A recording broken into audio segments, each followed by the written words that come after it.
The purpose of this video is to discuss some physics terminology that we're going to need for the physics of music.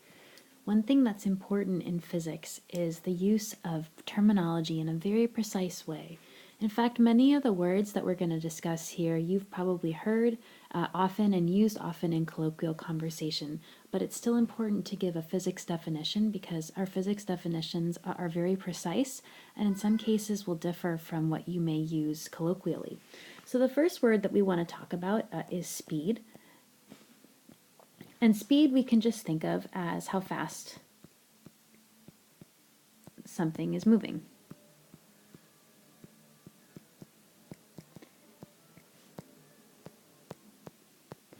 Now when we talk about how fast something moves, what we're really talking about is the amount of length or distance that an object covers in a given amount of time. And if you probably had this in a previous course long ago, this is just a way that we can rewrite the equation distance equals rate times time. And you can probably get an intuitive sense from this, from thinking about regular conversation. If I am traveling at a rate of 50 miles in an hour, that's this rate here. Rate is another word for speed. So if I travel at a rate of 50 miles in an hour, and I do that for 1 hour, notice I have hours on the bottom here, hours on the top here, those cancel, and so I've gone 50 miles. If I do that for 2 hours, I've gone 100 miles. So this is the basic idea. We can figure out how fast something moves by looking at how much distance it covers and the amount of time that it's spent moving. In science courses, we often like to use units of the metric system. So the metric units for speed are the unit of length is meters, the unit of time is seconds. A meter is about a little over 3 feet, so 1 meter per second is about equal to 3 feet per second. And we'll talk in class about the fact that at about a normal room temperature, sound moves at a speed of 344 meters per second. And you should try to do the exercise to figure out what this is in miles per hour. Right, the next physics term to discuss is frequency. So frequency is the term we use. It is the number of times that some event occurs in some given amount of time. So I realize it says times and time on the bottom. Let me explain what this means. This top is a number. So it would be something like how often am I tapping on my knee? The frequency of my tap is about 1 time per second. So I have 1 tap in 1 second, 1 tap per second. How often am I tapping now? That's about double, so it's 2 taps in that case per second. You could also look at something like how often does the bell ring at an elementary school? Well, the frequency of the bell, it sometimes will ring 1 time per hour. So the frequency is once per hour. If we take something a little bit more complicated, sometimes we like to think about things that are doing a repetitive motion, like making a cycle. So let's say we have a runner who is running around a track. And we might ask, how often is she completing a lap? And so she might have a frequency, the runner might have a frequency of 3 times around the track per 5 minutes. That would be very fast. So she has a frequency of 3 over 5 minutes, and we could reduce this, and it would be 0.6. And the units here are weird. They're 1 over time. So it's 0.6 per minute, 0.6 laps per minute. The SI unit, or the unit in the metric system for time, is the second.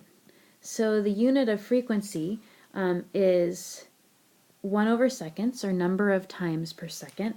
And so we give this the special name hertz. So if you hear something measured in hertz, like if something is 440 hertz, we'll talk about that number quite a bit, it means that that thing happens 440 times per second. So we can rewrite hertz colloquially as the number of times it happens per second. The next term we want to discuss is displacement. So if you think about what it means to be displaced, you're moved from your original location. So if we just think about where you started, let's just say this is your starting location at some starting time. And let's say that at some later instant in time, you have this new location over here. So the displacement is a special physics word, and it tells us two things. It's a vector, so that means it tells us the direction that you moved from your starting location to your new location, and it also tells you how far, the length in space from your starting position to your new position. So this might be, if we were to, think about this in terms of north, south, east, and west. Here your displacement might be 100 miles to the northeast, and you'd have to give that some very specific direction, maybe where you gave an angle to show exactly where you went. So you have both the length that you traveled and the direction that you traveled. That gives us a displacement. The next concept that's important to discuss is the idea of force. So a force is actually what you think of it to be intuitively. It's a push or a pull. So if I were to watch a boxer punch another boxer, that punch is a force. He exerts a force. If we have a horse that pulls a cart, that horse exerts a force by pulling that cart. So something about a force, just like we talked about with displacement, forces happen in some direction. So they have a direction that they apply the force. And they also have a size. You could give somebody a hard punch or a light punch, and that size is part of what describes what that particular force is. So when we represent a force, we usually do it as an arrow. And that shows us both the direction with the arrow and how long the arrow is, shows us the relative size. So if I were to put that arrow as the first force and then this arrow here as the second force, I'm showing you that they're in similar directions, but that force F1 is much bigger than the second force F2. Now forces are really important because forces are the way that we get objects to change their motion. In fact, there's a really important law called Newton's first law. You probably have heard of Isaac Newton. He's the one who's famed to be sitting under an apple tree and posited all of these ideas about the universe that we have seen hold a lot of wisdom for us. So Newton's first law, the first law that he wrote in his set of 3 laws, is that, well, he put it this way. He said that objects in motion tend to stay in motion. So if you have some object that's moving along, we tend to think, if we were thinking about, something sliding, we tend to think that this would naturally come to a stop. But what Isaac Newton said was actually that's not what happens naturally at all. It doesn't naturally come to a stop. that naturally what it would do if there was no force on it is it would keep on going. And the reason in our real world that it actually comes to a stop is there is a force due to the ground that pushes on the object in the opposite direction, and that force causes the object to stop. So this force is called friction. And so the idea is that if there were no friction, like for example, you can think about this if we were on an ice rink instead and the object was moving, you could imagine that it would move a lot farther before stopping on the ice rink than if it were on, the asphalt. So you can kind of take this as a limiting case that as we move to the ice, we've reduced friction, and so the object moves further and further. We're getting closer and closer to thinking about a case where this friction force doesn't exist. So this is all to try and get you to buy the idea that if we had some object, like say in outer space, so I'll draw the black around this object, and let's say this object started moving. If there's nothing to exert a force on that object, no friction, then it's just going to go on moving forever unless something stops it. So Newton's second law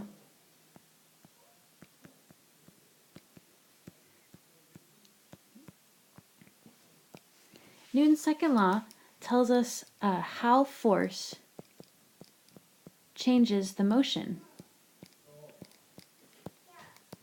of an object.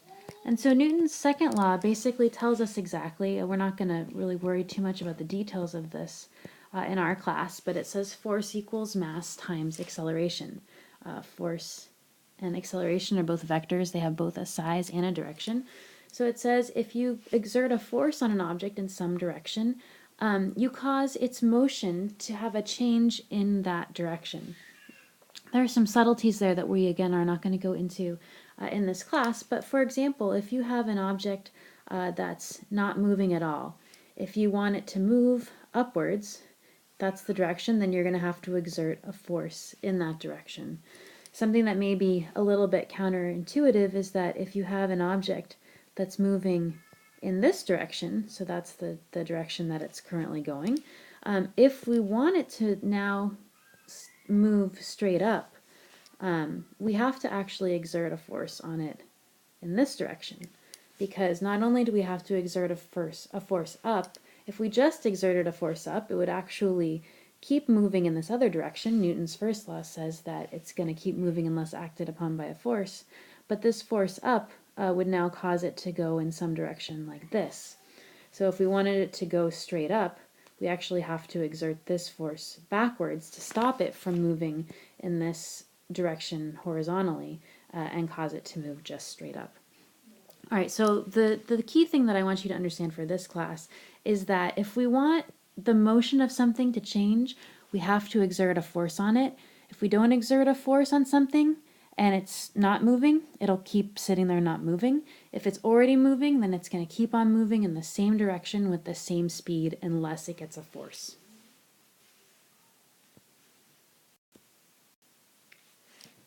Newton's third law is something that we also hear talked about quite often. You may have heard it stated that every action has an equal and opposite reaction. And in terms of forces, what that says is that anytime you have, two objects, say like some block A and some other block B, if these guys are both moving, let's say in directions, and they hit each other, what it says is that, what Newton's third law says is that the force that A exerts on B when they hit, just by the notion of the hit, every force is in interaction, and so B at the same time exerts a force on A. And you can think about this basically anytime you interact with something. If you exert a force, you feel that object. If you're touching that object, you feel it. If I put my hand on my desk and I bang it, I feel the desk on my hand, and that's because the desk is exerting the force on my hand. what Newton's third law that says, that's interesting, is that these forces actually are the same size. It's a counterintuitive idea that we won't get a chance to delve in too much in this class, but you should be familiar with it and know that anytime you exert a force gets exerted right back on you. We are going to delve in depth in this class talking about pressure, because most of the plots that we are going to see of sound are going to relate to this idea of pressure. So let's talk about what pressure is in its most fundamental definition. So what a pressure is it's related to force, which remember is just a push or a pull. But it's not just the force. A pressure is not equal to force. A pressure is the force divided by the area on which the force acts. So you can think about this. So one common way to think about force is to think about our weight. So weight is the common word that we use that quantifies the force that the earth pulls on us due to the force of gravity.